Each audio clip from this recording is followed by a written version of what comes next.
अब हमारे और लंका के बीच केवल यह सागर है। इसे पार करने का उपाय खोजना होगा। कैसे प्रभु? जहां तक दृष्टि जा रही है वहां जल ही जल है। भूमि का तो दूर दूर तक कोई चिन्ह ही नहीं है।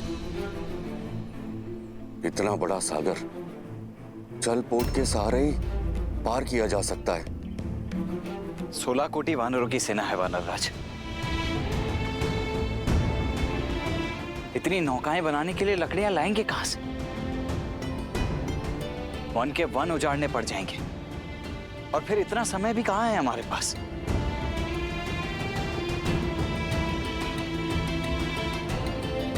कोई और समाधान खोजना होगा। समस्या सामान्य नहीं है लक्ष्मण, हल भी सामान्य नहीं होगा। हम अपनी यात्रा के सबसे कठिन मोड़ पर हैं। यह सागर हमें ललकार रहा है, पर अधिक उत्साह में उत्तेजित नहीं होना है। जब तक इस सागर को पार करने का उपाय नहीं मिल जाता, आप लोग यही पड़ाव डालें और शांति से प्रतीक्षा करें।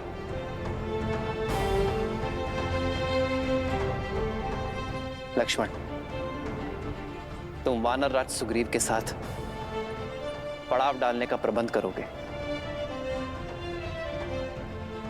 हनुमान, तुम अंगद और नल नील के साथ अन्य व्यवस्था करोगे।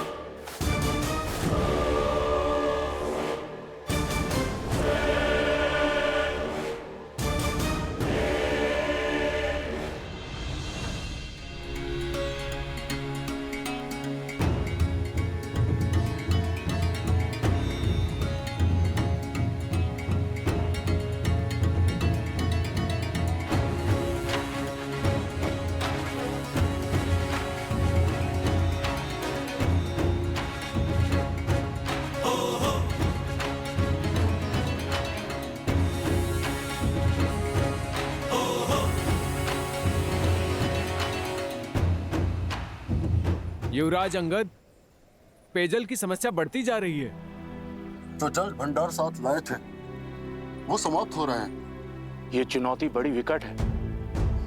जल का सागर समीप है, पर उसका पानी पिया नहीं जा सकता। कहीं प्यास दशानन से बड़ी शत्रु ना बन जाए।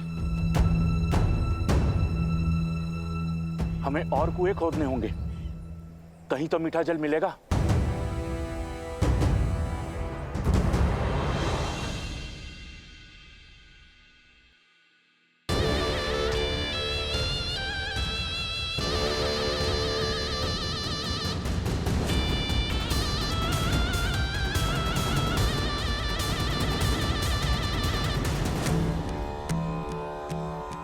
महादेव, लंकेश को सद्बुद्धि दे कि वो माता सीता को श्री राम को सौंप और उनसे क्षमा मांग। इसी में संपूर्ण राक्षस कुल की भलाई। ये संसार आपके रावण का शीश झुकाना चाहता है, परंतु ये शीश केवल आपके समक्ष झुका है और झुकेगा। बम रुद्राय नमः, बम भैरवाय नमः, बम महाकालाय नमः।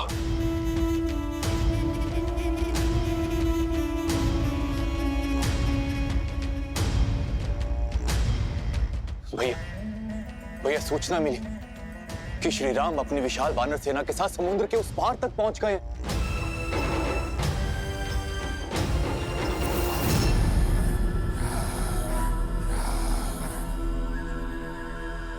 इंद्रजीत, तुम तो दूरदर्शी हो पुत्र, समझाओ अपने पिता को कि वो लंका को महाविनाश के पथ की ओर लेकर जा रहे हैं। जो स्वयं ही द्रोह के पथ पर हो, वो राजा को पथ नहीं दिखा सकते चाचा श्री। अब आप इस राज्य और इस सभा का अंग नहीं है। इसलिए उचित यही होगा कि आप बिना मांगे सुझाव ना दें।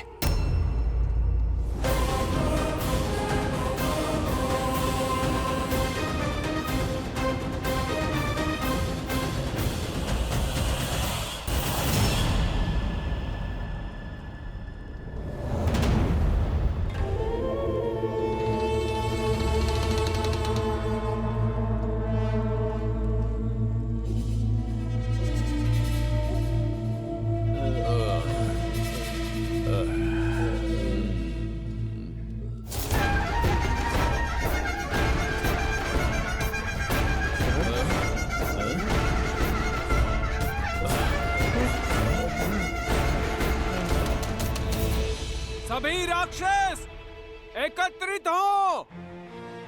लंकेश संबोधित करना चाहते हैं। शत्रु निकट है, समय विकट है। चलो सब।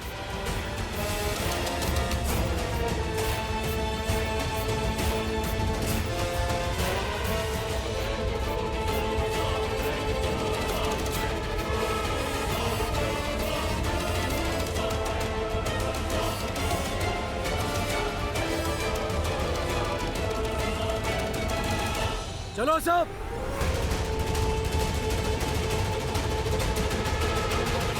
शत्रु निकट है, समय विकट है। शत्रु निकट है, समय विकट है। शत्रु निकट है, समय विकट है। त्रिजटा, किस शत्रु की बात हो रही है? कौन आया है? तुम्हारी आशा आई है सीता। सूचना मिली है कि तुम्हारे श्री राम समुद्र तट तक पहुंच चुके हैं।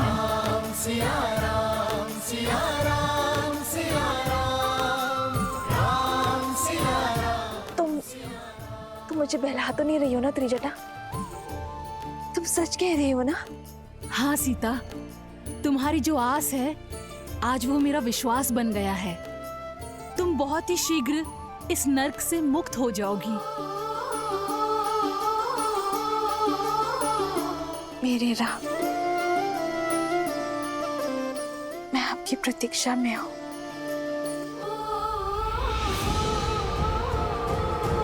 और उस पापी रावण को उसका कर्म फल देने शीघ्र ही आना।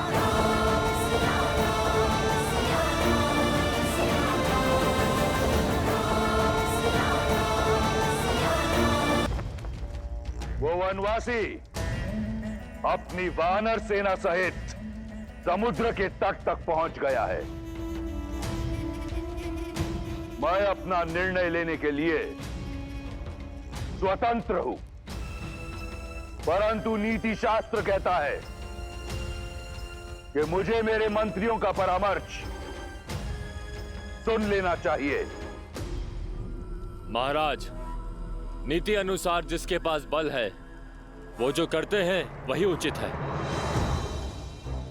आप सबसे बली है महाराज, फिर कैसी चिंता।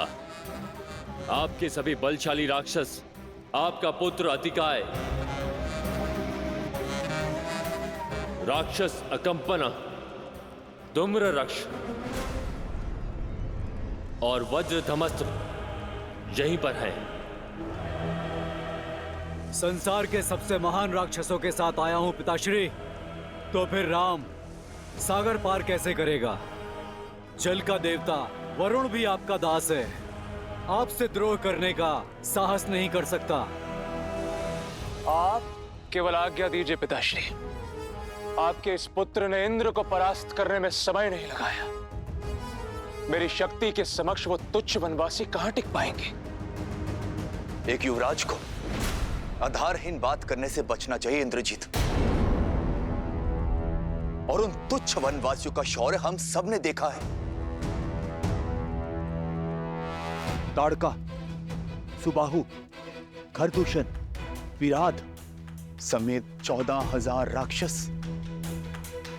सबने अंत पाया। और वो महामायावी मरीच, वो तो श्री राम के भय से साधु बन बैठा था। चाचा श्री, यदि आप मेरे पिताश्री के अनुज नहीं होते तो इस दुस्साहस के पश्चात एक और शब्द बोलने के लिए जीवित ही नहीं रहते। इंद्रजीत, कायरों को भी अपना मत रखने का अधिकार है। विभीषण को अपनी बात पूरी करने दो। महाराज, श्री राम कोई साधारण मनुष्य नहीं, साक्षात नारायण और माता सीता लक्ष्मी का अवतार। और इससे पहले कि नारायण के धनुष से काल छूटे, बचा लीजिए अपने आप को, इस लंका को और संपूर्ण राक्षस कुल को महाराज।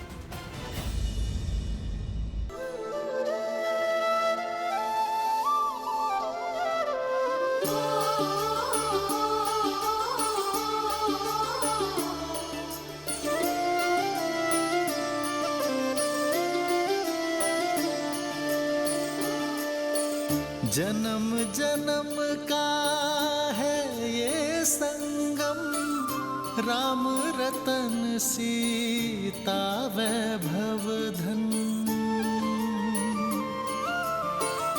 एक है पौरुष एक समर्पण, एक है रूप तो दूजा दर्पण।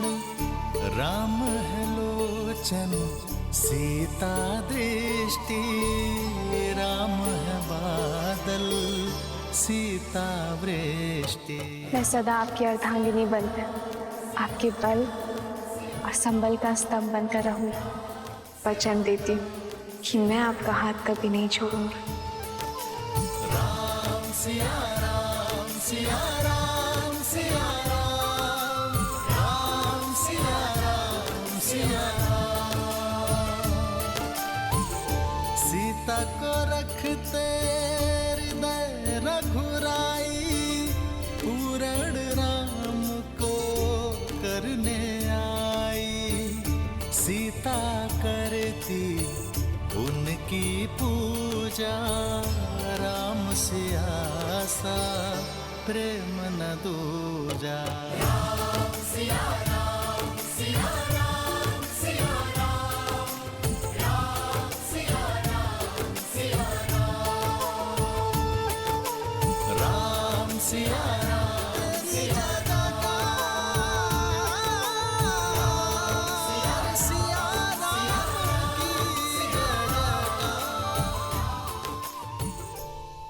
आपके आगे हाथ जोड़ता हूं मैं।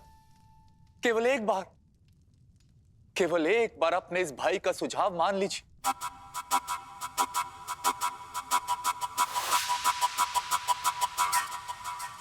माना था, एक बार आपका सुझाव माना था चाचा श्री। राम के उस दूत को जीवित छोड़ा था और फिर सबने देखा कि उसने क्या किया।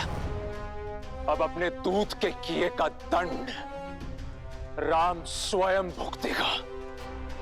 केवल मेरे पिता के एक संकेत मात्र का विलंब है।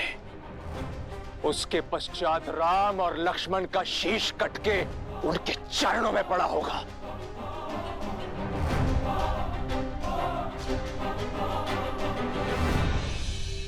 सर्वनाशे संयुक्त पाने, अर्ध त्यजा तीसा पंडिता।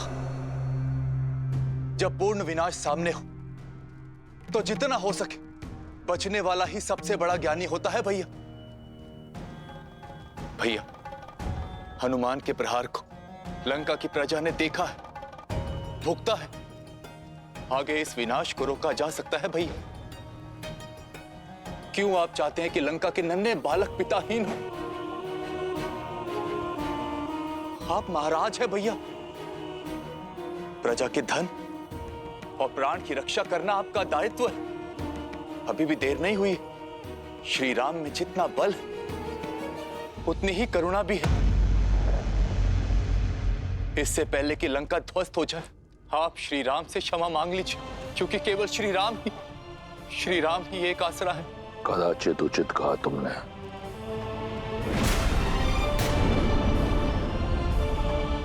राम के अतिरिक्त अब कोई आसरा नहीं है तुम्हारा।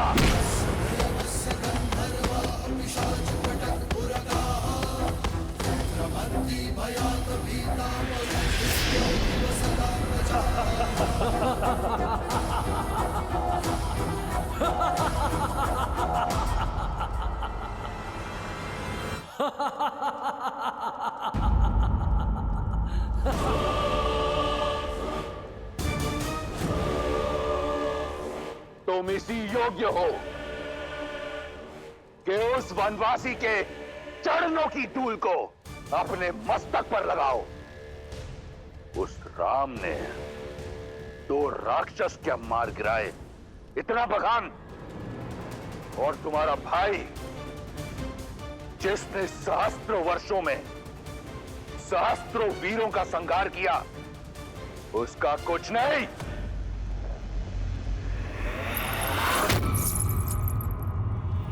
याद है मुझे कि तुम ही हो जिसने हनुमान को सीता का पता बताया, और सीता ने हनुमान को हमारे बल के बारे में बताया।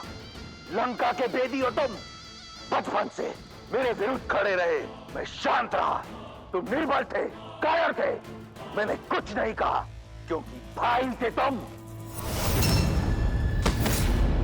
मैं वो भाई हूं जो अपने भाइयों के लिए स्वयं ब्रह्मा से भिड़ गया। एक पिता की तरह पोषण करने वाले भाई को ये उपहार दिया है तुमने। लंका का अन्न खाकर लंका के विरुद्ध बोलने वाले लंका के भेदी के लिए लंका में कोई स्थान नहीं।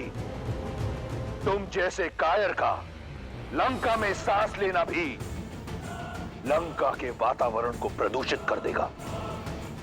तुम अपने जीने का अधिकार खो चुके हो विभीषण।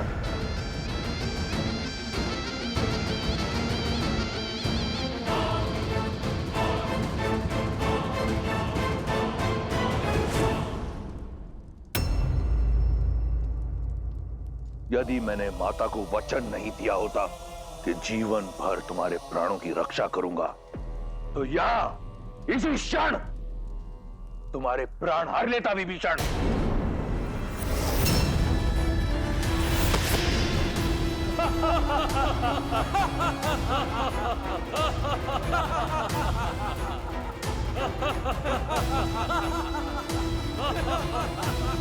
तुम्हारे जैसा भाई अपने आप में एक शाप है। चले जाओ मेरे राज्य से, मेरी लंका से, मेरे जीवन से। आज के पश्चात मुझे भैया मत कहना। जाओ। निष्कासन ही नहीं महाराज, मृत्यु दंड मिलना चाहिए इसे। मुख तो देखो, ग्लानि का भाव तक नहीं है। मुझे लगता है उस राम का गुप्तचर है ये। प्रजा की ढाल बनकर स्वयं का हित साध रहा है। बुद्धि पुराण श्रुति सम्मत बानी, कही विभीषण नीति बखानी।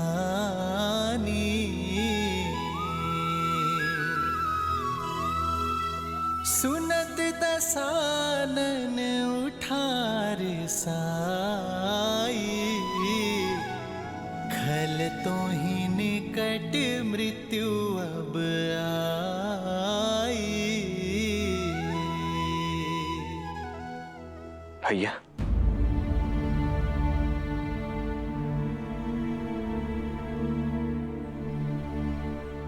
अभी मां को स्मरण कर रहे हैं ना आप भैया? भैया अब इतनी पीड़ा क्यों सहन करनी है? पहले तो हमारे पास कारण था, हमें भाभी माँ का स्थान ही ज्ञात नहीं था, परंतु अब तो हमें ज्ञात है कि भाभी माँ है कहाँ। फिर अब और विलंब क्यों भैया? हम वीर हनुमान जी की पीठ पर बैठकर क्यों लंका नहीं जा सकते? उस दुष्ट पापी रावण का अंत करके शीघ्र अति शीघ्र भाभी माँ को मुक्त क्यों नहीं करा सकते भैया? मेरी बात मानिए भैया, उस लंका के विनाश के लिए हम दोनों भाई ही पर्याप्त हैं। अब चलिए भैया। लक्ष्मण, सीता के विरह में बिताया हर एक पल मुझे शूल बनकर चुभता है। मैं भी यही चाहता हूं कि सीता इसी क्षण मेरे सामने आ जाए।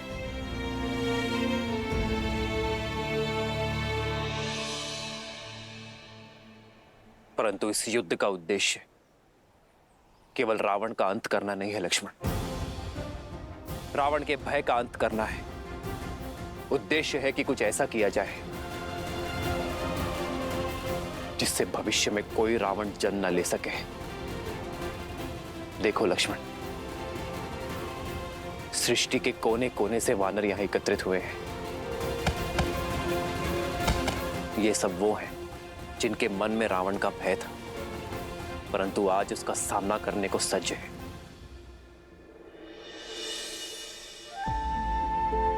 लक्ष्मण, संग में रहकर अधर्म के विरुद्ध बड़ी से बड़ी लड़ाई लड़ी जा सकती है लक्ष्मण। मैं नहीं चाहता कि इस युद्ध के पश्चात ये मुझे भगवान समझे। मैं ये चाहता हूं कि इन सबको प्रेरणा मिले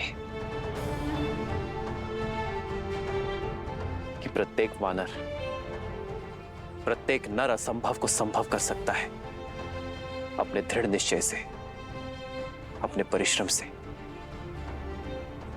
एकता से।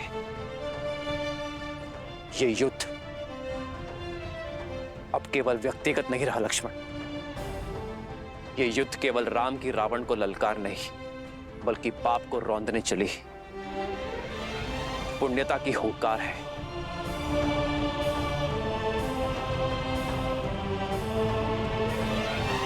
लक्ष्मण, यदि तुम्हें अब भी लगता है कि मैं अनुचित हूं तो कहो। हम इसी क्षण लंका की ओर कूच करेंगे।